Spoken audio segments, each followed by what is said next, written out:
అందుకు దేవునికి చాలా వందనాలు తెలియజేస్తుంటున్నాను. ఈరోజు వాక్య భాగముగా యెషయా గ్రంథము 43వ అధ్యాయము 18-19 వచనాలు చదువుదాం. మునుపటి వాటిని జ్ఞాపకము చేసుకొనకుడి, పూర్వపు సంగతులను తలంచుకొనకుడి.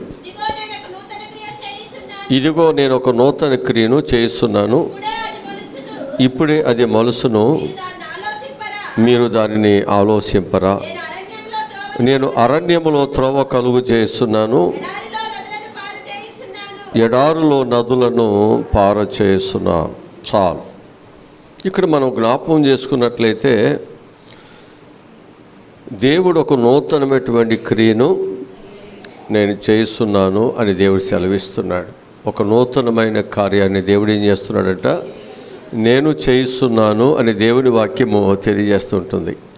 ఒక నూతనమైన కార్యము మన యొక్క జీవితాల్లో దేవుడు జరిగించాలంటే మనం ఏం చేయాలి? ఒక నూతనమైన కార్యాలు మన కుటుంబాలు మనం పొందుకోవాలంటే మనం ఏం చేయాలో కొన్ని మాటలు చెబుతాను. అందరూ శ్రద్ధ కలిగి వినండి. దేవుడు ఈ సంవత్సరం నా పట్ల మంచి కార్యాలు దేవుడు జరిగించాలి అని ఆశ మనకున్నట్లయితే ఈ వాక్యానుసారంగా చక్కగా మనం నడుచుకున్నట్లయితే దేవుడు మనల్ని దాటిపోయేవాడు కాదు అని మీకు జ్ఞాపకం చేస్తున్నాను. మొదటిగా మనం జ్ఞాపకం చేసుకున్నట్లయితే నూతనమైన కార్యాలు జరగాలంటే మొదటిగా మన ప్రాచీన స్వభావమును విడిచిపెట్టాలి. నూతన కార్యాలు జరగాలంటే మనం ఏం చేయాలి? మన ప్రాచీన స్వభావమును విడిచిపెట్టాలి. వాక్యములోనికి వెళ్దాం. ఎఫెసీయులకు రాసిన పత్రిక 4వ అధ్యాయము 23-24 వచ్చా చదువుదాం. మీ చిత్తవృత్తి యందు నూతన పరచబడిన వారై నీతియు దేవుని పోలికగా సృష్టింపబడిన నవీన స్వభావమును, అది మనం ఏమవ్వాలి అంటే నూతనమైన స్వభావాన్ని మనం ఏం చేయాలి? ధరించుకోవాలి. ఈ సంవత్సరం మనము నవీనమైన స్వభావం, మన యొక్క చిత్తవృత్తి ఏదైతే ఉందో అది ఏంటంటే, ఒక వ్యక్తి మనల్ని ఏదైనా అంది అంటే ఓర్చుకోలేం. ఒక వ్యక్తి మనల్ని చూసి ఉమ్మూసిందంటే ఓర్చుకోలేం. ఒక వ్యక్తి మనల్ని గూర్చి ఏదైనా గుసగుసలు ఆడుతుందంటే నా గురించి ఏదో చెప్పుకుంటుంది. ఇది మన యొక్క నైజం, మన యొక్క ఆలోచన. దీనిని బట్టి మనం ఏం చేస్తున్నామంటే ఆ వ్యక్తి మీద కోపము, పగ, ద్వేషము పెంచుకుని ఆ జరిగిపోయినటువంటి కాలాన్ని తవ్వుకుంటూ పదే ఆలోచన చేసుకుంటూ మనం ఏమైపోతున్నామంటే జరగవలసిన దేవుని కృప కొరకు, జరగవలసిన దేవుని కార్యాల కొరకు ఎదురు చూడలేకపోతున్నాం. దీనితో మనం ఏమైపోతున్నామంటే ఈ పోట్లాడుతో, ఈ సమస్యలతో, ఈ బాధలతో మనం ఏమైపోతున్నట్టే మన కాలాన్ని, సమయాన్నంతా వృధా చేసుకుంటూ వెళ్ళిపోతున్నాం.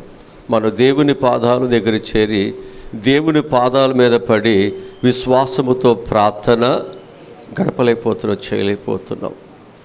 కనుక ఈ సంవత్సరంలో పాత స్వభావం ఏదైతే ఉందో, పగ, ద్వేషము, కక్ష, దాన్ని విడిచిపెట్టేసి మన మనస్సును మనం ఏం చేసుకోవాలంటే నూతన పరుచుకుంటూ, దేవుడు పగ తీర్చుకొనుట అది దేవుని పని కనుక ఇది నా పని కాదు కనుక నీ భారము యెహోవా మీద మోపు, అప్పుడు ఆయన నిన్ను ఆదుకుంటాడని వాక్యం చెప్తుంది కనుక అది కూడా నీ పని కాదు. కాబట్టి మనం చేయాల్సింది ఏమిటంటే సదాకాలం మనకు తోడుగా ఉండటానికి ఇమ్మానుయేలుగా ఈ లోకానికి వచ్చినటువంటి దేవునికి మనం అప్పగించుదాం. నిన్ను ఆదుకునే దేవునికి, నీ కన్నీరు తుడిసే దేవునికి, నీ బాధలలో, నీ కష్టాలలో నిన్ను ఆదరించేటువంటి దేవునికి అప్పగించుదాం. నీ శత్రువుల కొరకు, నీ పగవారి కొరకు, నీ సమస్యల కొరకు, నీ బాధల కొరకు నీకు నీవు పగ తీర్చుకునే దానికంటే కూడా కదా దేవునికి అప్పగించుదాం. శత్రువులు ఎదుట దేవుడు నీకు భోజనాన్ని సిద్ధపరుస్తాడు. అలాంటి కృప దేవుడు ఈ సంవత్సరం నీకు ఇవ్వాలని, నీ జీవితంలో దేవుడు గొప్ప కార్యాలు జరిగించాలని ప్రభు ఆశపడుతున్నాడు. కనుక ఇప్పుడు మనం ఏం చేయాలి? ఈ సంవత్సరం ప్రాచీన స్వభావాన్ని విడిచిపెడదాం, పాత స్వభావాన్ని విడిచిపెడదాం. దేవునిని ఎరగక మునుపు, ఒకవేళ దేవుని ఎరిగినప్పటికీ కూడా మనలో ఉన్న ద్వేషము, కోపము, కక్ష, పగ, అసూయ అనేటువంటి ఏవైతే ఉన్నాయో వీటిని విడిచిపెట్టేసి దేవుని పిల్లలుగా మనము రూపాంతరమును చెంది సాగిపోయినట్లయితే నీ ప్రార్థన దేవుడు ఫలభరితముగా దేవుడు మారుస్తాడు. నీ జీవితాన్ని దేవుడు ఒక ఆశీర్వాదకరముగా దేవుడు మారుస్తాడు. దేవునికి అసాధ్యమైనది ఏముంది? అందుకు ప్రతి ఒక్కరు కూడా మన యొక్క స్వభావమును మార్చుకునేటట్లుగా, మన స్థితిని మార్చుకునేటట్లుగా మనం ఉండాలని వాక్యం మనకు నేర్పిస్తుంటుంది. ఏమంటున్నారు? మీ చిత్తవృత్తి యందు నూతన పరచబడాలి. మీ చిత్తవృత్తి యందు ఏమవ్వాలి? మీకు ఒక ఆలోచన ఉందే, ఆ ఆలోచనను మార్చుకుందాం.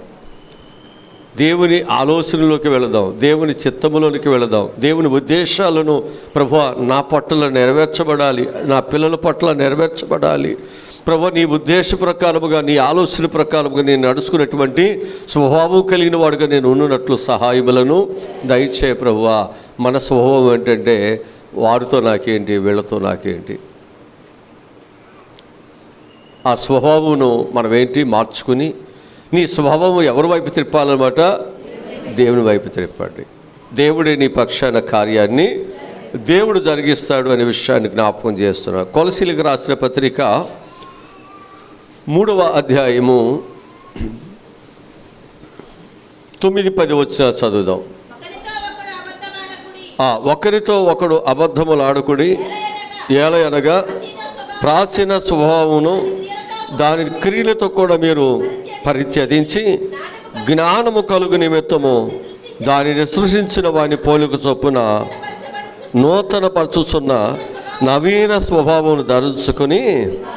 అది ఒకప్పుడు మనది ఏంటి? మన బ్రతుకు అబద్ధములాడే బ్రతుకు, ప్రాచీన బ్రతుకు ఏంటి? ఈ అబద్ధాలాడే బ్రతుకుని ఏం చేయాలి? మనం ఇప్పుడు విడిచిపెట్టేయాలి. దాన్ని ఏం చేయాలి? మనము పరిత్యజించాలి. అది క్రియలతో కూడా మీరు ఏం చేయాలి? దానిని పరిత్యజించాలి. కనుక మనం ఏం చేయాలి? జ్ఞానము కలుగు నిమిత్తం దాన్ని సృష్టించిన వాని పోలిక చొప్పున నూతన పరచుచున్న నవీన స్వభావమును. అది అలాంటి జీవితాన్ని ఈ సంవత్సరం మనం కలిగి ఉంటే దేవుడు కార్యాలు తప్పకుండా దేవుడు జరిగిస్తాడు.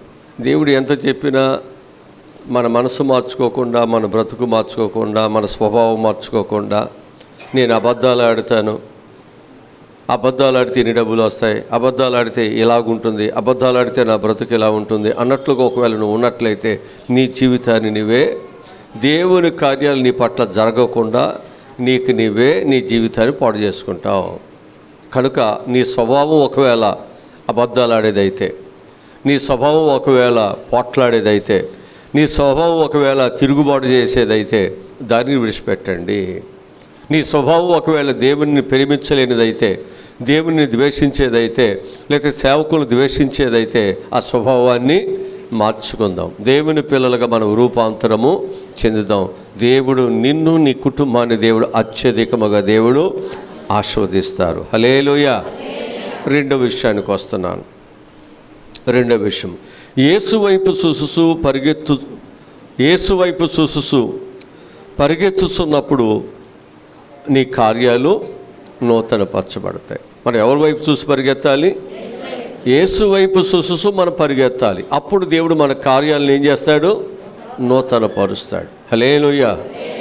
వాక్యములోనికి వెళ్ళిపోదాం. హెబ్రీయులకు రాసిన పత్రిక 12వ అధ్యాయము 2వ వాక్యాన్ని చదువుదాం. ప్రతి భారమును సులువుగా చిక్కులు పెట్టు పాపమును విడిచిపెట్టి విశ్వాసమునకు కర్తయు దానిని కొనసాగించువాడునైన యేసు వైపు చూసుసు మన ఎదుట ఉంచబడిన పందెములో ఓపికతో పరిగెత్తదము. ఆయన తన ఎదుట ఉంచబడిన ఆనందము కొరకై అవమానము నిర్లక్ష్యం పెట్టి సిలువను సహించి దేవుని సింహాసనం యొక్క కుడిపాసమున ఆసీనుడే. హల్లెలూయా. ప్రభు కూడా ఏం చేశాడు? తన ఎదుట ఉంచబడినటువంటి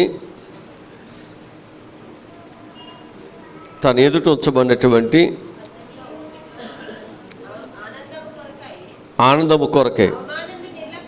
అవమానాన్ని ఏం చేయాలి అంటే మన ఎదుట ఏముంది? మనకి ఆనందం ఉంది, మన ఎదుట ఒక సంతోషం ఉంది, మన ఎదుట ఒక ఆశీర్వాదం ఉంది. ఇప్పుడు దానిని మనం పొందుకోవటానికి మనకు ఎదురయ్యేటటువంటి సులువుగా చిక్కులు పెట్టే పాపం ఏదైతుందో దానిని మనం ఏం చేయాలి? విడిచిపెట్టాలిగా. ఇప్పుడు నీ జీవితంలో ఒక ఆనందకరమైనటువంటి జీవితాన్ని దేవుడు నీకు ఇవ్వాలనుకున్నప్పుడు, నాకు అత్తగారు ఏదో అంటుందని, లేకపోతే మామగారు ఏదో అంటున్నారని, లేకపోతే తోడుకోళ్ళు ఏదో అంటుందని, లేకపోతే నా యొక్క మరిది గారు ఏదో అంటున్నారని, ఒకవేళ వీటి మీద ఎక్కువగా దృష్టి పెట్టి, వీటి మీద ఎక్కువగా నువ్వు మనసు పెట్టి వీటితోనే ప్రతిరోజు కాలాన్ని గడుపుతూ ఉంటే నీ పిల్లలకు వంట చేయగలవా? నీ పిల్లలకు క్యారేజీ కట్టగలవా? నీ పిల్లల్ని స్కూల్కి పంపించగలవా? నీవు టయానికి పని చేసుకుని నీ డ్యూటీకి నువ్వు వెళ్ళగలవా? ఆ రోజు పోట్లాట వచ్చిందంటే ముఖం కడుక్కోటాకే అంత మొండిగా ఆ రోజు భోజనం వండవు, ఆ రోజు బట్టలు కానీ లేకపోతే నీళ్లు పట్టడం కానీ ఇవేమి ఉండదు. ఇక మన పని అదే. టైం అయిపోతున్నా మనకు తెలియదు. కనుక ఇది సులువుగా నిన్ను చిక్కులు పెట్టే పాపము. నిన్ను నీ జీవితంలో నీవు దానిలో పడిపోయి నీ ముందు ఉన్నటువంటి ఆనందకరమైన దాన్ని నువ్వు పొందుకోలేక నువ్వేమైపోతున్నావు? నీవు అనేకమైనటువంటి శ్రమలతో, కోపాలతో, ద్వేషాలతో నీవు పడిపోతున్నావు. అందుకే నీవు ముందుకు వెళ్ళలేకపోతున్నావు. కాబట్టి నీవేం చేయమని వాక్యం చెబుతుంది? నిర్లక్ష్య పెట్టండి. ఆనందము కొరకే అవమానాలు ఏం చేయాలి? మనము నిర్లక్ష్య పెట్టండి. వాటి వైపు చూడొద్దు. ఇప్పటి కాలపు శ్రమలు ఏవి ఎనతగినవి? ఇప్పుడున్నటువంటి కష్టాలు, బాధలు, సమస్యలు ఏవైతే నీవు ఎనతగినవి కాదు. అవునా? కానే కాదు. ఇవి పెద్దగా మనం పట్టించుకోవాల్సిన పని. మనం ఎంత మంచిగా ఉండాలనుకున్నా మన మీద శత్రుత్వం కలిగిన వాళ్ళు ఉంటారు. మనం ఎంత భక్తి చేస్తున్నా మన మీద కోపాలు, ద్వేషాలు కలిగిన వారు ఉంటూనే ఉంటారు. మనం దేవుని కొరకు ఎంతో భక్తి భావాలతో వెళ్ళాలనుకున్నా మనకు ఆటంకంగా, అభ్యంతరం ఉండేవాళ్ళు ఉంటూనే ఉంటారు. వాళ్ళ వైపు చూస్తే మనం ఏ పని వాళ్ళు మనల్ని చేయనివ్వరు, వాళ్ళు చేయరు. కనుక వారిని చేయని వారిని గురించి, పట్టించుకున్న వారిని గురించి మనం దేవుని పనిని ఎందుకు నిర్లక్ష్యం చేయాలి? అందుకు మనం ఏం చేయాలంటే అలాంటి వారిని నిర్లక్ష్యం చేయండి, అలాంటి వారిని పట్టించుకోకండి. అసలు అలాంటి వారి విషయాలు మనం ఆలోచన చేయటం కూడా వేస్టే. మనకి టైం వేస్ట్, మనకి ఎనర్జీ వేస్ట్. మనం ఏం చేయాలి? మన ముందు ఉంచబడినటువంటి ఆనందము, ప్రభు కొరకు ఎవరైతే జీవిస్తున్నారో వారికి ఆనందం దేవుడిస్తాడు. ప్రభు కొరకు ఎవరైతే బ్రతుకుతున్నారో, సహిస్తున్నారో, కష్టాలు బాధలైన దేవుడు వారి కొరకు బహుమానములు దేవుడు సిద్ధపరిచారు. వాటిని పొందుకోవటానికి మనం ఏం చేయాలి? ఈ లోకములో అవమానాలు అన్నిటినీ సహించుదాం, నిర్లక్ష్యం చేద్దాం. అసలు వాటిని ఏమాత్రం లెక్క చేయవద్దు. అసలు అలాంటి వ్యక్తులను పట్టించుకోవాల్సిన పని లేదు. ఎందుకంటే వారు మారరు కాబట్టి మారని వాడి కోసం మనం ఎందుకు టైం వేస్ట్ చేసుకోవటం? అలాంటి వ్యక్తి కోసం మనం ఇబ్బంది పడతాం? కనుక మనం ముందు ఉంచబడినటువంటి పందెములో ఓపికతో మనం గెలవాలంటే ఇలాంటి వాళ్ళు చూసుకుంటూ, ఇలాంటి వాళ్ళు పట్టించుకుంటే మనం ఒక్క పనిలో కూడా డెవలప్ అవ్వలేము, పని చేయలేము. దేవుడు మనకు సమయమునిచ్చాడు పని చేయటానికి, అభివృద్ధి చేసుకోవటానికి. దేవుడు సంఘమును ఆ గుప్పిలిపే వారిని ఇచ్చారు. వీరి ద్వారా ముందుకు వెళ్ళాలి. కానీ ప్రతి అడుగడుగును ఆటంకపరిచారు, ప్రతి అడుగడుగును మన మీద తిరుగుబాటు, వాళ్ళు పట్టించుకుంటే ఏ పని చేయలేవు. కుటుంబ విషయం కూడా అంతే, ఆధ్యాత్మిక జీవితం కూడా అంతే. నీ జీవితంలో నీవు అలాగే వెళ్ళిపోవాలి. నేను చూసి ఏడ్చేవాళ్ళు ఉంటారు, నిన్ను చూసి రకరకాలుగా మాట్లాడుకునే వాళ్ళు ఉంటారు. వారిని నువ్వు చూస్తే నీ జీవితంలో దేవుని కొరకు బ్రతకలేవు, నీ కుటుంబాన్ని అభివృద్ధిలోనికి తీసుకువెళ్ళ. వాళ్ళ వైపు చూడొద్దు. దేవుడు నీకు ఇవ్వబోయేటువంటి కార్యాలను, ఆనందాన్ని, సంతోషాన్ని పొందుకోవటానికి అలాంటి వ్యక్తులను నిర్లక్ష్యం చేయండి. అలాంటి వ్యక్తులను పట్టించుకోవకండి. అలాంటి వ్యక్తులను ఆప్టర్లను దోసేయండి, నెట్టేయండి. చక్కగా మీరు దేవుని ముందు చక్కగా సాగిపోండి. దేవుని బహుమానములు సంపాదించుకోవటానికి మన గురి వద్దకే పరిగెత్తాలి. అక్కడ ఎంత చక్కటి మాట చెప్తున్నాడు చూడండి. ఏమని చెప్తున్నాడంటే, అక్కడ ఏమని చెప్తున్నాడంటే దేవుని వాక్యములు మనం చెప్తున్నాడు. గొప్ప మాట ఏమిటంటే, ఇంత గొప్ప సాక్షి సమూహము మేఘం వలె మనల్ని ఆవరించి ఉన్నందున మనము కూడా ప్రతి భారమును సులువుగా చిక్కులు పెట్టి పాపములను విడిచిపెట్టి విశ్వాసములకు కర్తయు దానిని కొనసాగించువాడిని యేసు వైపు చూసు. ఎవరి వైపు చూడాలి? సమస్యల వైపు చూస్తే సాగలేము. యేసు వైపు చూస్తే సుడిగుండాల్లో కూడా ప్రయాణం సాగుద్ది, కష్టాల్లో కూడా ప్రయాణం సాగుద్ది, చుట్టూ శత్రువులు ఉన్న ప్రయాణం సాగుద్ది. నీ జీవితంలో ఆనందాన్ని, సంతోషాన్ని నువ్వు చూడగలుగుతావు. అందుకే మనందరం కూడా ఎవరి వైపు చూడాలి? ఈ సంవత్సరం ఎవరి వైపు చూడాలి? ఆ దేవుని వైపు చూడండి. యేసు వైపు చూస్తే నీ భారాలన్నీ, నీ కష్టాలన్నీ పోతాయి. అందుకే యెహోవా ఈరే, ఆయనే చూసుకుంటాడు. నా శత్రువులైనా, నా పగవారైనా, నన్ను అభ్యంతరం పెట్టేవాళ్ళైనా, నాకు ఆటంకం ఉండేవాళ్ళని ఎవరు చూసుకుంటారు? దేవుడు చూసుకుంటాడు. నాకు దేవుడు నా దుఃఖ దినములను సమాప్తం చేసి నాకు ఆనందాన్ని దేవుడు నాకు ఇస్తాడు. ఇలాంటి విశ్వాసంతో ఈ సంవత్సరం సాగిపోతే దేవుడు గొప్ప కార్యాలు మన పట్ల చేస్తాడు. మూడవది, సమాధానకరమైనటువంటి జీవితాన్ని మనం కలిగి ఉండాలి. ఏ జీవితాన్ని? సమాధానకరమైనటువంటి జీవితాన్ని మనం ఏం చేయాలి? మనం కలిగి ఉన్నప్పుడు తప్పకుండా మనం దేవుని కార్యాలని చూడగలుగుతాం. సమాధానకరమైనటువంటి మంచి జీవితాన్ని మనం కలిగి ఉండాలి. వాక్యంలోనికి వెళ్ళిపోదాం. ఎపిసిలకు రాసిన పత్రిక 2వ అధ్యాయము 15 వాక్యం చదువుదాం.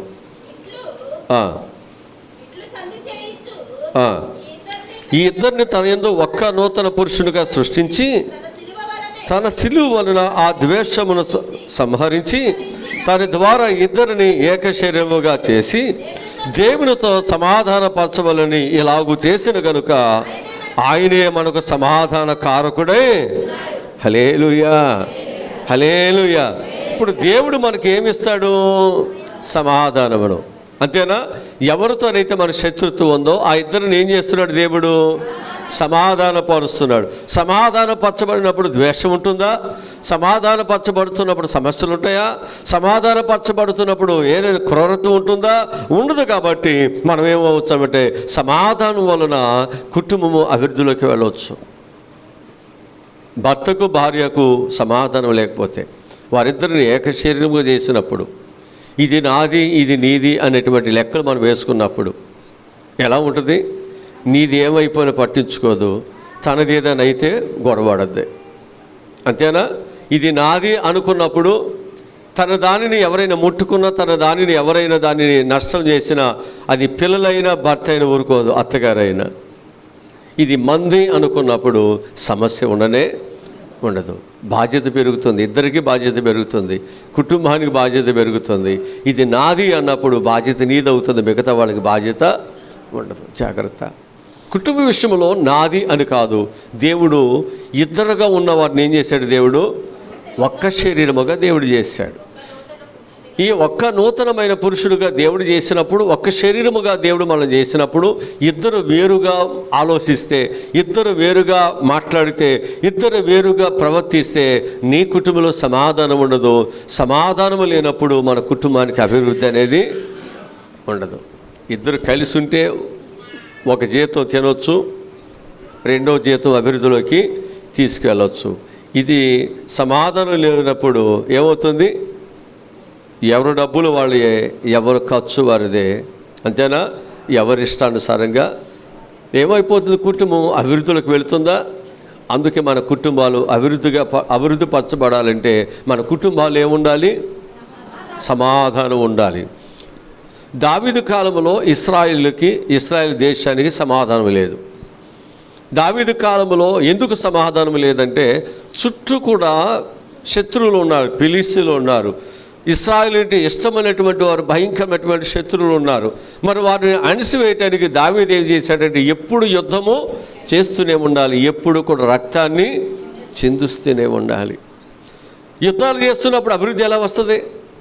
యుద్ధాలు చేస్తున్నప్పుడు కుటుంబాల్లో శాంతి సమాధానం ఎలా వస్తుంది? కనుక యుద్ధాలు చేస్తున్నటువంటి జీవితాలు చూస్తే ఉన్న డబ్బులు ఖర్చు అయిపోతూ ఉంటాయి. ఈ పోట్లాట్లో, ఈ సమస్యల్లో ఏమీ చేయరు. ఆ శత్రువుల మీద పనిపడుతూ ఉంటారు. ఆ సమయంలో ఏమైపోతుంది? మన కుటుంబం అంతా కూడా ఏమైపోతుంది? ఆర్థికంగా అన్ని విధాలా దెబ్బతింటుంది. తరువాత దావీదు కాలం అయిపోయిన తర్వాత సొలొమోను కాలానికి వచ్చేసరికి దేశంలో శాంతి దేవుడిచ్చాడు. శత్రువులు లేరిక. ఇక సొలొమోను కాలానికి వచ్చేసరికి అనేక విధాలుగా అభివృద్ధిలోనికి దేశము పరిగెత్తింది. ఈరోజు నీ కుటుంబం పరిగెత్తాలి, అభివృద్ధిలోకి వెళ్ళాలి. దేవుడు గొప్ప కార్యాలు మన కుటుంబాల్లో జరిగించాలంటే మన కుటుంబాల్లో యుద్ధాలు ఉండకూడదు, సమస్యలు ఉండకూడదు, విభేదాలు ఉండకూడదు, సంఘములు ఉండకూడదు, నీ హృదయంలో ఉండకూడదు. అవి ఉంటే నీ అభివృద్ధిని నీవే పాడు చేసుకుంటున్నావు. జాగ్రత్త, జాగ్రత్త. దేవుడు నీ కుటుంబంలో దేవుడు మంచి కార్యాలని చేయాలని ఆశపడుతున్నాడు. మంచి కార్యాలు నీ కుటుంబంలో జరగాలంటే నీ కుటుంబంలో ఏముండాలి? సమాధానం ఉండాలి. హల్లెలూయా. దేవుడు అన్నాడు, నా శాంతిని, నా సమాధానం నేను మీకు. సమాధానము అనేటువంటిది అభివృద్ధికి ఒక బేస్ లాంటిది, ఒక పునాది లాంటిది. సమాధానం లేనిదే మన దేవుని దగ్గర ఉండలేము, ప్రార్థన చేయలేము, పాటలు పాడలేము. మనలో గలిబిలు ఉంటే మన ఇంటి దగ్గర కూర్చుంటాం, మన మనసుకి ఒక ఒక నిగ్రహ శక్తి ఉండదు.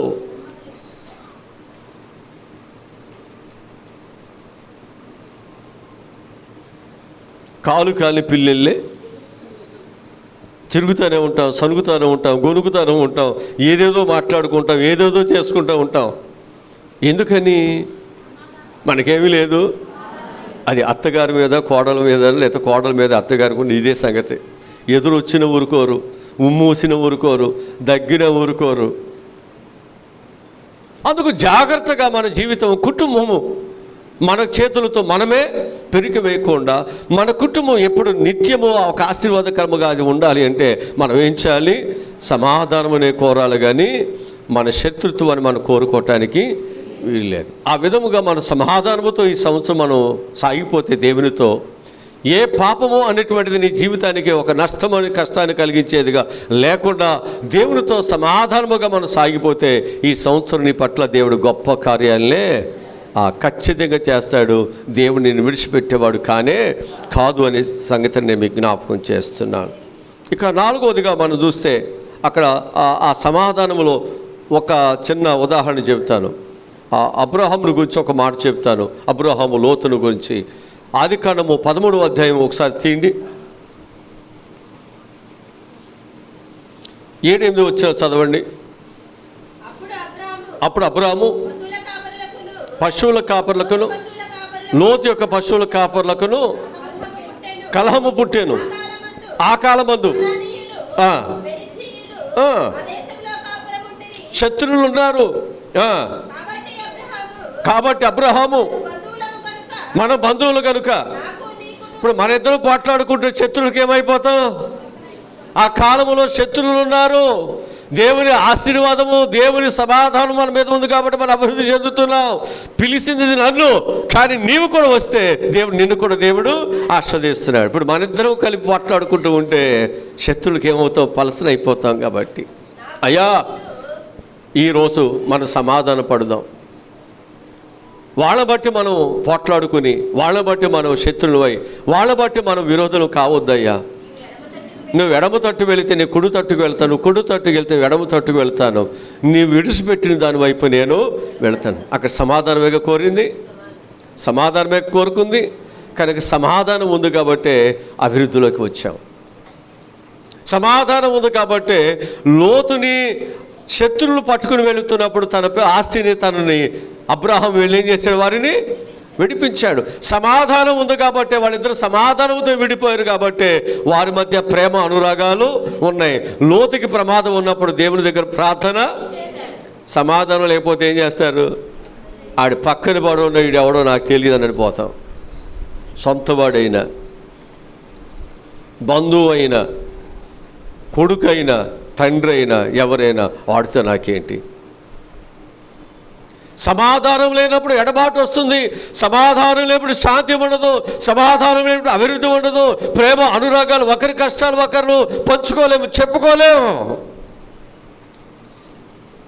అందుకే మనం అభివృద్ధిలోనికి వెళ్ళలేకపోతున్నాం. అభివృద్ధిలోకి వెళ్ళాలంటే మనలో ఏముండాలి? సమాధానం ఉండాలి. ఇదేనో మాట. ఇది మూడో మాట. నాలుగో మాట, మనము అభివృద్ధిలోకి వెళ్ళాలి, లేక దేవుడు మన పట్ల మంచి కార్యాలు, నూతనమైన కార్యాలు దేవుడు జరిగించాలంటే చెడుతనాన్ని అసహించుకోవాలి. దేనిని అసహించుకోవాలి? చెడుతనాన్ని. రోమీయులకు రాసిన పత్రిక 12వ అధ్యాయము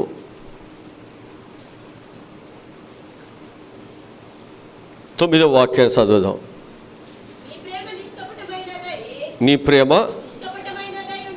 ఉండవలెను, చెడ్డదానిని అసహించుకొని మంచిదాన్ని హత్తుకొని ఉండండి. ఒకరికొకడు అనురాగము గలవారై ఘనత విషయంలో ఒకరికొకడు గొప్పగా, ఆసక్తి విషయంలో మాంద్యులు కాక ఆత్మయందు తీవ్రత గలవారై ప్రభుని హల్లెలూయా. కనుక మనం ఎలా ఉండాలో వాక్యాలు చెప్తున్నాయి. ఈరోజు మనం వాక్యాలు చదవకే మన బ్రతుకు మారట్లా, మన పరిస్థితులు మార్చుకో. చాలాసార్లు చెప్తున్నాను, బైబిల్ కేవలము మనము ఏం చేస్తున్నాం, దయ్యాలు వస్తే, అపవాది వస్తే, ఏదైనా ఇంట్లోనికి ఇబ్బందులు రాకుండా ఉంటే ఈ బైబిల్ తల దగ్గర పెట్టుకుంటే ఇవన్నీ రావు. ఇదొక్కటే నేర్చుకున్నాం మనం. అన్నం వండుకుని పెద్ద బాక్సులో పెట్టుకుని తల దగ్గర పెట్టుకుంటే నీకు కడుపు నిండుద్దా? పిల్లల బుక్స్ అన్నీ కొనుక్కుని వాడు హోంవర్క్ రాయకోకుండా, చదవుకోకుండా ఆ బుక్స్ అన్నీ తీసుకుని తెల్లవారులు తల దగ్గర పెట్టుకుంటే వాడికి పాఠాలు వస్తాయా? తెలుసు ఇది. కానీ బైబిల్ మాత్రము తెలియట్లా మనకు చదవాలని. బైబిల్లో ఉన్న సంగతులు తెలుసుకోవాలని మనకు తెలియట్లా. బైబిల్ ఉన్నటువంటి సంగతులు నీ జీవితానికి తెలిస్తే నువ్వు విశ్వాసములో బలం కలిగి ఉంటావని, దేవుని కార్యాలు, గొప్ప కార్యాలు నీవు చేయగలిగేటువంటి శక్తి కలిగిన వ్యక్తిగా మార్చబడతావని నీకు తెలియట్లా. అందుకే మనం ఏం చేయలేకపోతున్నామంటే దేవుని కొరకు బలమైన కార్యాలు చేయలేకపోతున్నాం. ఇప్పుడు మనం చదువుతున్నాం మరొకసారి.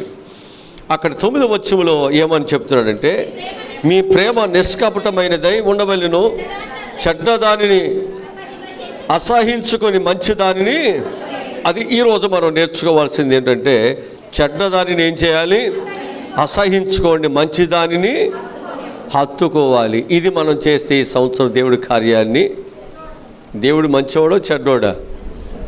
వాక్యము మంచిదా చెడ్డదా? ప్రార్థన మంచిదా చెడ్డదా? దైవ సహవాసం మంచిదా చెడ్డదా? దేవుని నమ్ముకోవటం మంచిదా చెడా? మరి దీన్ని ఏం చేయాలి? మనం హత్తుకోవాలి.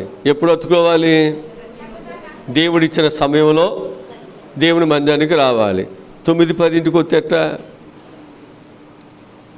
ఇంక నువ్వు హత్తుకోవటం ఏంటి? ఇంకా నీ భర్తను హత్తుకుని విడిచిపెట్టలేకపోతాను ఇంటిని. రోజుండే ఇల్లేగా, రోజుండే భర్తేగా. వారంలో బుధవారం రావటానికే నీకు టైం సరిపోవట్లా, శనివారం రావటానికి టైం సరిపోవట్లా, ఆదివారం రావటానికి టైం సరిపోవట్లా. మిగతా రోజులందరూ అతుకుపోరదు బంకలాగా. కనుక మనం ఏమైపోతున్నామంటే ఒక బాధ్యతారహితులుగా దేవుని యొక్క పనిని మనము చేయలేకపోతున్నాం. బాధ్యతారహితులుగా ఉన్నాం. బాధ్యత కలిగిన వరకు ఉండలేకపోతున్నాం. బాధ్యతారహితులుగా మన జీవితాల్లో ఉన్నాయి. విడిచిపెట్టండి. ఆ స్వభావం ఉంటే ఫలించలేవు. ఆ స్వభావం ఉంటే దేవుని కొరకు నువ్వు ఏ కార్యాలు, నీకు ప్రేమ కలిగిన వాటిని, లాభకరమైన వాటిని క్రీస్తు కొరకు నష్టముగా ఎంచుకొని చేస్తేనే దేవుడు నిన్ను వాడుకుంటాడు. నీవు దానిలో ఉన్నంతకాలం దేవుడు నిన్ను వాడుకోడు. ఊరికే నీవు కరివేపాకు లాంటి దానివే, వాసన కొరకే ఏదో సంఘంలో ఉండటానికి వచ్చిపోవటమే, నీ తీసి దూరంగా బారేయటమే. అంతకుమించి ఏముందో ఉపయోగం? ఒక బాధ్యత లేని వారుగా నువ్వు ప్రవర్తిస్తే నీ కుటుంబం ఎలా అభివృద్ధి చెందుద్ది? నీ కుటుంబంలో నువ్వు ఏ విధమైనటువంటి బాధ్యత లేకుండా ఉంటే నీ కుటుంబం పట్ల నువ్వు మాట్లాడటానికి అధికారం ఎక్కడ ఉంటుంది? దండించడానికి అధికారం ఏది? ఒక బాధ్యత లేని వాడుగా నువ్వు ఉన్నప్పుడు ఒక వస్తువు పాడైంది అని నువ్వు అడగటానికి నీకు ఎక్కడిది? అది నువ్వు కొన్నావా? నీ కష్టాజీతం ఏమైనా ఉందా? ఏముందని నువ్వు అడుగుతావు? ఏం బాధ్యత తీసుకుంటున్నావు? చాలా విషయాల్లో మనం ఏమైపోతున్నామంటే చెడుతనాన్ని విశ్వసించట్లేదు. దేవుని పిల్లలుగా ఉండాలనే బాధ్యత మనకు లేదు. ఆ బాధ్యత లేని వారుగా మనం ఉన్నాం కాబట్టి చెడు పనులు ఇంకా మనము చేస్తూ ఉన్నాం. ఈ చెడు పనుల్లో ఉండి బాధ్యతారహితులుగా బాధ్యత లేని వారికి జీవించడం బట్టి దేవుడు నీ పట్ల ఏ కార్యం చేస్తాడు? ఏం చూడాలి? ఏ మంచి ఉంది? ఏ త్యాగం ఉంది? దేవుని కొరకు నువ్వేమి నిలబడుతున్నావు? దేవుని కొరకు నువ్వేం చేస్తున్నావు? ఆలోచించండి. కార్యాలు జరగాలి, అవి జరగాలి, ఈ జరగాలి, అవి సరిపోవాలి.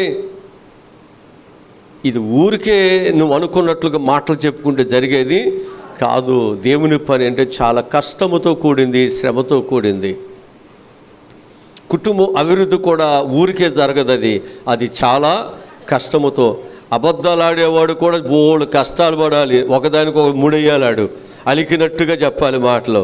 ఊరికే కాదు, బోడు మాటలు ఉంటే కానీ డబ్బులు వస్తాయి. అర్థమవుతుందా? బోడు మాటలు చెప్తే కానీ వాడికి డబ్బులు వస్తాయి. ఈరోజు జ్ఞాపకం చేస్తున్నటువంటి దేవుడి మాటలు ఏమిటంటే, దేవుడు మన పట్ల కార్యాలని నూతనముగా జరిగించాలంటే మనం ఏం చేయాలి?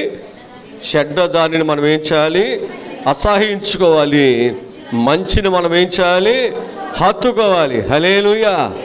హత్తుకోవటములో నీకు మార్గం అనేది ఏర్పడుతుంది. నయోమిని ఏం చేసింది? హత్తుకుంది. హత్తుకోవటం బట్టి రూతుకు ఒక మార్గం వచ్చిందా? ఒక భవిష్యత్తు వచ్చిందా? ఒక మంచి కుటుంబం దొరికిందా? తన బంధువు తను చేసుకున్నాడా? అటు చూస్తారేంటండి? హత్తుకోవటను బట్టి కార్యాలు జరుగుతాయి. భార్య భర్తలు ఎడబాటు అయ్యే కొందిని సమస్యలు ఇంకా పెరుగుతాయి. నీ దారి నువ్వు పోతే నా దారి నేను పోతానన్నావు. ఎవరి దారి వారి రహదారులు అయితే పిల్లల దారి కుటుంబం ఏమవుద్ది? కుటుంబాన్ని ఇచ్చినవాడు, కుటుంబాన్ని కట్టినవాడు ఏమైపోతాడు? బాధ్యతారహితంగా నీకు అప్పగించిన పనిని నువ్వు చేయకుండా ఉంటే ఆ కంపెనీ యజమానికి నష్టం వస్తే నీకు జీతం ఎలా వస్తుంది? నీకు ఎలా వస్తాయి ఇవన్నీ?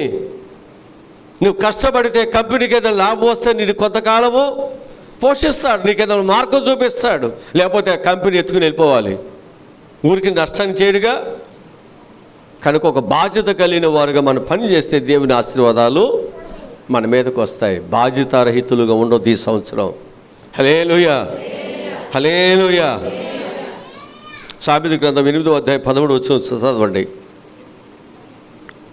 8:13 త్వరగా చదవండి.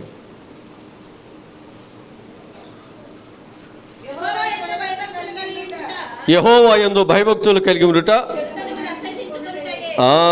చెడుతనమును అసహించుకుని మంచిని ప్రేమించాలంటే ముందు మనలో ఏముండాలి? దేవుని యందు భయభక్తులు కలిగి ఉంటే చెడుతనాన్ని మనం ఏం చేయొచ్చు? అది మంచివారు చెడుని ప్రేమించరు. మంచివాళ్ళు దేన్ని ప్రేమించరు? చెడుని ప్రేమించరు. చెడులో ఉన్నవారు మంచిని, అందుకే మంచి చేద్దామంటే వాళ్ళు అడ్డుపడతారు. ఎందుకని? వాళ్ళు మంచి చేయడానికి వాళ్ళు ఇష్టపడరు. వారు చెడు సంబంధమైన వారు, వారు లోక సంబంధమైన వారు, వారు శరీర సంబంధమైన వారు. వారి మంచి గురించి వారికి ఏం తెలుసు? స్వార్థపరులకి. మంచి చేయాలనుకునే వాడు ఏం చేస్తాడు? చెడును అసహించుకుంటాడు. మంచి కొరకు తన ప్రాణాన్నైనా అప్పుడు కార్యాలు జరుగుతాయి. అంతే కదా? యోసేపు ఉన్నాడు. అన్నలు ఏం చేశారు? కొట్టి గోతులు పడేశారు, పరాయివానికి అమ్మేశారు. ఆ ఇంట్లో బానిసగా ఉంటున్నాడు. ఆ ఇంట్లో అప్పగించిన పని ఆయన ఏం చేస్తున్నాడు? నమ్మకముగా. అంతేనా? నమ్మకముగా చేయడం బట్టి ఆ యోసేపుని బట్టి పొత్తిఫారు ఇంటికి ఏమొచ్చింది? ఆశీర్వాదం వచ్చింది. ఆశీర్వాదం వస్తే ఏం చేశాడు యోసేపు? తన ఇంటిని అన్నిటిని ఆయన చేతికి ఆస్తి అంతా అప్పగించాడా? ఇటు పరాయివాడు ఈడుతో నాకేంటన్నా? నమ్మకములో ఆశీర్వాదాలు ఉన్నాయి, నమ్మకములో స్నేహం ఉంది, నమ్మకములో రక్త సంబంధము కంటే కూడా బంధము ఏర్పడుతుంది. రక్త సంబంధుల కంటే కూడా స్నేహితులు ఎందుకు ప్రేమిస్తున్నారంటే వారికి ఉన్న బంధం అలాంటిది. ఎవరు వీడు సహకరించరు, కానీ వాళ్ళు సహకరిస్తే వాళ్ళు నిలబడతారు. అందుకే నా జీవితాల్లో మనం ఏం చేయాలంటే చెడుతనాన్ని విసర్జించండి. యోసేపు వలె నమ్మకముగా ఉండండి. నమ్మకమైన వారికి మెండైనా ఉన్నాయా? ఉన్నాయి తెలుసు, కానీ నమ్మకంగా ఉండవు. మన నమ్మకత్వం ఎక్కడ కనపడద్ది? కానుకేసేటప్పుడు కనపడద్ది. మన నమ్మకత్వం ఎప్పుడు కనపడద్ది? పని చేసేటప్పుడు కనపడద్ది. మన నమ్మకత్వం ఎప్పుడు కనపడుతుంది? మాంసం పోగుని విశ్వాసం పంచుకునేటప్పుడు అండి, కోడు కొనుక్కొని అప్పుడు కనపడుతుంది మన నమ్మకత్వం, అసలు మనది ఏంటో, అసలు రూపం ఏంటో. కానీ ఇప్పుడు దేవుడు ఏమంటున్నాడు? మనం ఎలా ఉండాలంట? యెహోవా యందు భయభక్తులు కలిగి ఉండుట. దేనితో? చెడుతనమును ఏం చేయొచ్చు? అది దేవుని యందు భయభక్తులు కలిగి ఉన్నాడు కాబట్టి యోసేపు ఎలా ఉన్నాడు? చెడుతనాన్ని అసహించుకున్నాడు, దూరముగా పారిపోయాడు. దేవుని ఆశీర్వాదానికి వచ్చిందా రాలేదా? కనుక ఈ సంవత్సరం దేవుని ఆశీర్వాదం నీకు రావాలంటే ఏం చేయాలి? అది చెడుతనం మనలో పెట్టుకుని దేవుని ఆశీర్వాదాలు కావాలని ప్రార్థన చేస్తే రాదు. ఆ స్వభావం కలిగిన వారికి దేవుని ఆశీర్వాదాలు శూన్యమే. నీ కన్నీరు వ్యర్థమే, నీ ప్రయాస అంతా వ్యర్థమే. దేవుడి పట్ల కార్యాలు జరగాలంటే ఏం చేయాలి? చెడుతనాన్ని అసహించుకోండి, మంచితనాన్ని ప్రేమించండి, హత్తుకోండి, మంచివారిగా బ్రతకండి. దేవుడు మీకు గొప్ప కార్యాలని చేస్తాడు. మంచి మాట.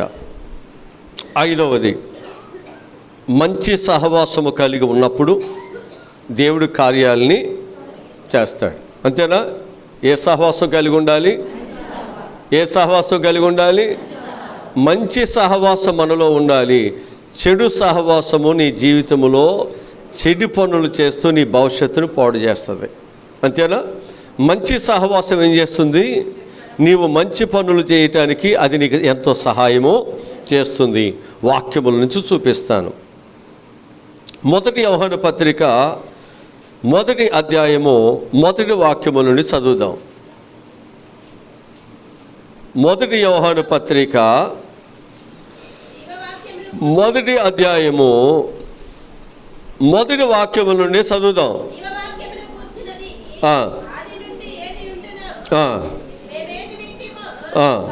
కనులారా ఏది చూసిదమో, ఏది నిర్ధారించి కనుగొంటామో, మా చేతులు దేనిని తాకి చూసినో అది మీకు తెలియజేస్తున్నాము. ఆ జీవము ప్రత్యక్షమైన తండ్రి యొద్ద నుండి మాకు ప్రత్యక్షమైన ఆ నిత్య జీవమును మేము చూసి ఆ జీవమును గురించి సాక్ష్యమిచ్చు దానిని మీకు తెలియజేస్తున్నాము.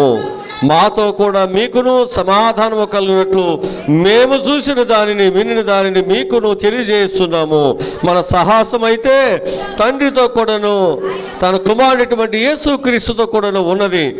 మన సంతోషము పరిపూర్ణమగుటకై మేము ఈ సంగతులను వ్రాయిస్తున్నాము. మేము ఆయన వలన విని మీకు ప్రకటించు సువార్తమేమనగా, దేవుడు వెలుగే ఉన్నాడు, ఆయనందు చీకటి ఏమాత్రమును లేదు. ఆయనతో కూడా సహవాసము గలవారమని చెప్పుకొని చీకటిలో నడిచి మనము అబద్ధమాడుచు సత్యమును జరిగించుకుందాము. అయితే ఆయన వెలుగులో ఉన్న ప్రకారము మనము కూడా వెలుగులో నడిచిన ఎడల మనం అన్యోన్య సహవాసము గలవారమై ఉందము. అప్పుడు ఆయన కుమారుడైనటువంటి యేసు రక్తము ప్రతి పాపము నుండి మన పవిత్రులుగా చేయను. మనము పాపము లేని వారమని చెప్పుకుని ఎడల మనలో మనమే మోసపుచ్చుకుందాము. మరియు మనలో సత్యమునదు మన పాపమును మనము ఒప్పుకుని ఎడల ఆయన నమ్మదగిన వాడును నీతిమంతుడు గనుక ఆయన తన పాపములు క్షమించి సమస్త దుర్నీతి నుండి మనల్ని పవిత్రులుగా చేయను. మనము పాపం చేయలేదని చెప్పుకొని ఆయనను అబద్ధికునుగా చేయవారు ఒకదము. మరియు ఆయన వాక్యం మనలో ఉండదు. అర్థమవుతుందా నేను చెప్పింది? కనుక మనము సహవాసం చేస్తున్నప్పుడు మన సహవాసములో ఏముండకూడదు? పాపం ఉండకూడదు, చీకటి ఉండకూడదు, అబద్ధాలు ఉండకూడదు. అర్థమవుతుందా? ఇవన్నీ ఉంటే మన సహవాసం అనేటువంటి సరిగ్గా లేకపోతే ఎలా దేవుడు నూతనమైన కార్యాలు మన పట్ల దేవుడు జరిగిస్తాడు. కనుక మనం ఏమవ్వాలి? తెలుసుకున్న సంగతులే మాట్లాడాలి. తెలుసుకున్న సంగతుల గురించి మన సాక్ష్యము, తెలియని వాటిని ఏదో నీ భక్తి కలిగినట్లుగా నటన చేయటానికి అబద్ధాలు ఆడొద్దు, ఎవరినో మోసం చేయటానికి. వద్దు, మనకి ఇవన్నీ వద్దు. నీకేది చెప్పాడో, నీకేమి తెలుసో, దేవుడు నీతో ఏమి మాట్లాడు, అది మాత్రమే చెప్పండి. తెలియని విషయాలు మనకు వద్దు. అబద్ధముగా నీకు తెలియని దాన్ని కూడా తెలిసినట్టు ఇతరుల వ్యక్తులను మోసం చేసేటట్టుగా అబద్ధమైన సంగతులు చెప్పేవాడుగా మనం ఉండటానికి వీల్లేదు. అందుకు దేవుడు నిన్ను పిలవలేదు. దేవుడు ఏదైతే నీకు చెప్పాడో, ఏది చూపించాడో అది నువ్వు చెప్పగలిగితే చాలు. ఆ సహవాసం వల్ల నీకు మేలు కలుగుతుంది. ఆ సహవాసం నీకు లాభం కలిగిస్తుంది. ఆ సహవాసం నీ జీవితాన్ని అభివృద్ధిలోనికి తీసుకువెళుతుంది. హల్లెలూయా. కనుక ఈ సంవత్సరం మనం ఏం చేయాలన్నమాట, మంచి సహవాసాన్ని మనం కలిగి ఉందాం. ఏ సహవాసం ఇది? మంచి సహవాసము. మంచి సహవాసం ఎవరు? మంచివాడు ఎవరు? ప్రభు అయిన యేసుక్రీస్తు వారు. ఆ మంచివాడితో, ఆ మంచి స్నేహితుడితో మనం ఏం చేయాలి? సహవాసం చేసేటప్పుడు మనలో ఏముండకూడదు? అబద్ధం ఉండకూడదు. మనలో ఏముండకూడదు? పాపం ఉండకూడదు. మనలో ఏముండకూడదు? చెడుతనం ఉండకూడదు. మనలో ఏముండకూడదు? అపవిత్రత ఉండకూడదు. మనలో ఏముండకూడదు? దుర్నీతి. ఇవన్నీ ఉంటే సహవాసం బాగుంటుందా? కలిసే ఉంటున్నాడండి, నాతో బాగానే ఉంటున్నాడండి, కానీ ఒక్క మాట కూడా బాగుంటుందా చెప్పండి? ఆ సహవాసం వ్యక్తులు కలిసి ఉంటారా? చెప్పరేంటండి, ఉండరు. కనుక నీ సహవాసం మంచిగా ఉండాలంటే మర్మము లేకుండా ఒక తెరసిన పుస్తకంలాగా దేవుని ఎదుట నీ బ్రతుకుండాలి. అలాంటి సహవాసము ద్వారా దేవుడు గొప్ప కార్యాలు నీ పట్ల జరిగిస్తాడు.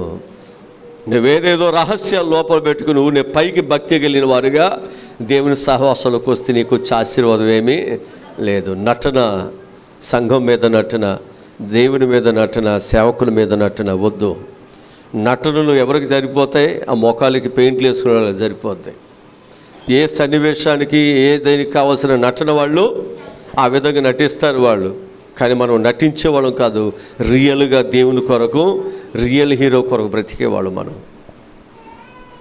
నీ నటన నీ జీవితానికి క్షేమకరమైనది కాదు. అప్పుడే ఏడిసినట్లుగా అప్పటికప్పుడే స్థితి మారుస్తాం, గొంతుకు మారుస్తాం, అప్పటికప్పుడే మళ్ళీ సీరియస్గా మాట్లాడతాం. దుఃఖములో ఉన్నవాడు మరలా మాట్లాడాలంటే చాలా టైం పట్టుద్ది, మాట్లాడలేడు. రియల్గా మీరు అనుభవించండి, రియల్గా చూడండి. నువ్వు దుఃఖంలో ఉన్నప్పుడు ఎవరైనా పలకరించిన పలకటానికి కూడా ఇష్టం లేదు, పలకలేవని ముందు నీ స్వరం రాదు. నటన చేసేవాళ్ళే అలా చేస్తారు. చాలామంది సేవకులు ఆ నటన చేస్తున్నారు, విశ్వాసులకు అలా నటన చేస్తారు. అది మంచి భక్తి అనుకుంటారు, కానీ అది భక్తి కాదు, అది మంచిది కాదు. అది మార్చుకోవాలి. దేవుడి కార్యాలు చేయాలంటే బ్రతుకు మార్చుకోండి, పద్ధతులు మార్చుకోండి, పరిస్థితులను మార్చుకోండి.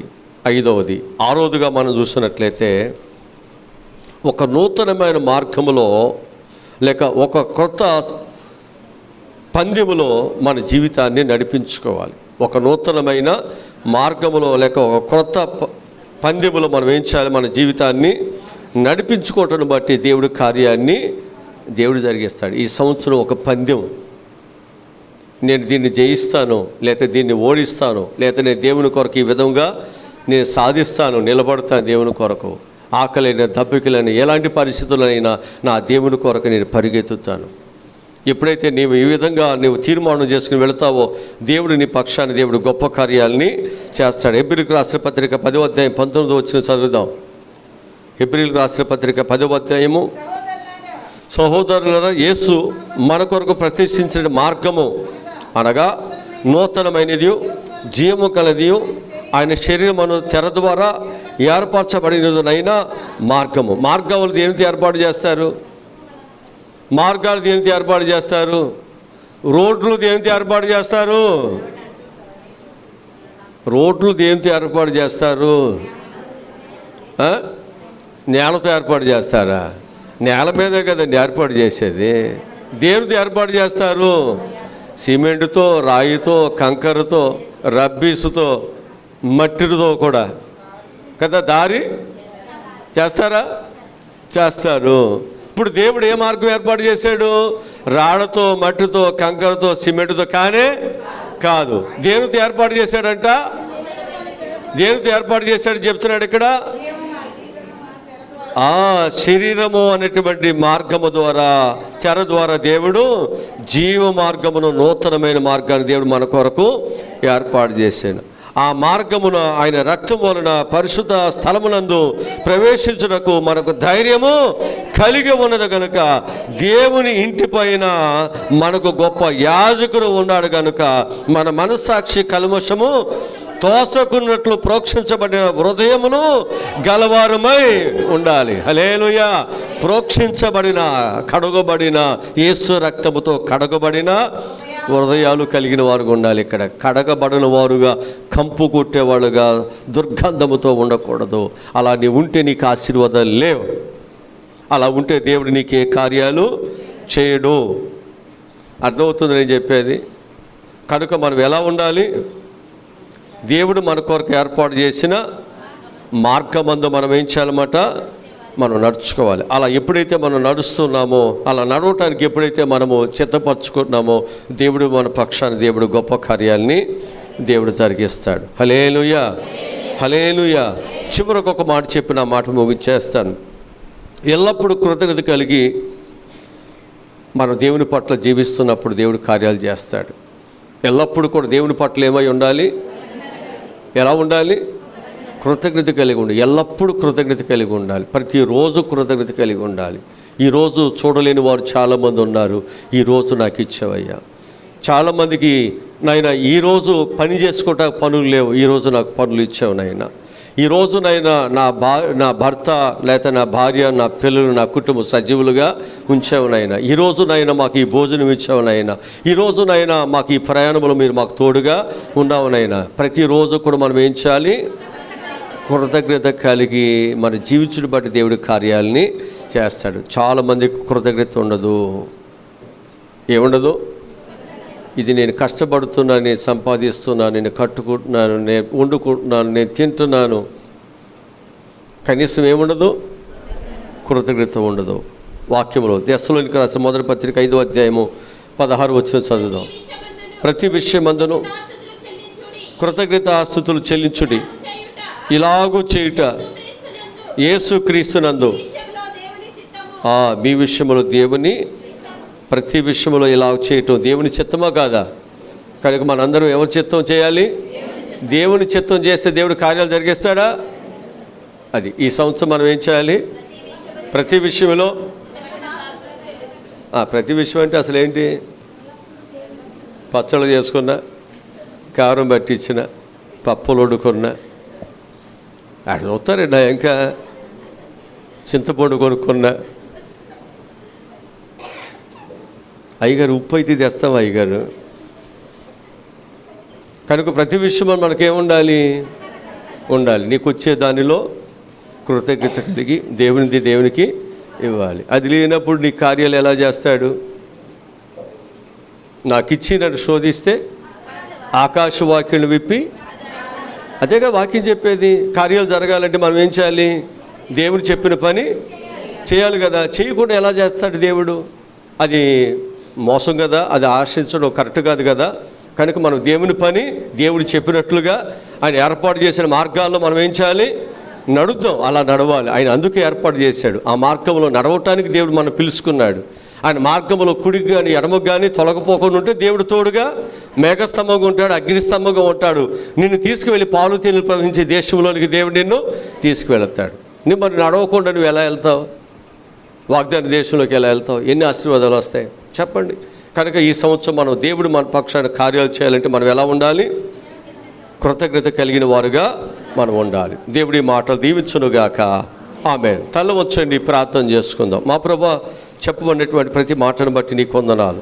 పిల్లలుగా ప్రభా, మాతో మీరు ఒక తల్లి తండ్రి మాట్లాడి ముచ్చరించినట్లుగా మమ్మల్ని ఈ విధంగానైనా మీరు బలపరుస్తూ ఈ విధంగా మమ్మల్ని దీవిస్తూ ఆస్వాదిస్తున్నారు ప్రభు. నీకు వందనాలు. మేము ఎప్పుడు నీ పిల్లలుగా ఒక ఆశీర్వాదకరమైన జీవితాన్ని కోరుకునేవారుగా, మంచి సహవాసం కలిగిన వారుగా మేము ఉంటా. సహాయమును దయచేయండి. చెడు స్నేహాలు, చెడు ఆలోచన, స్వభావం ఏదైతే ఉందో అది యేసు క్రీస్తుతో కూడా సిలువ వేయబడాలి.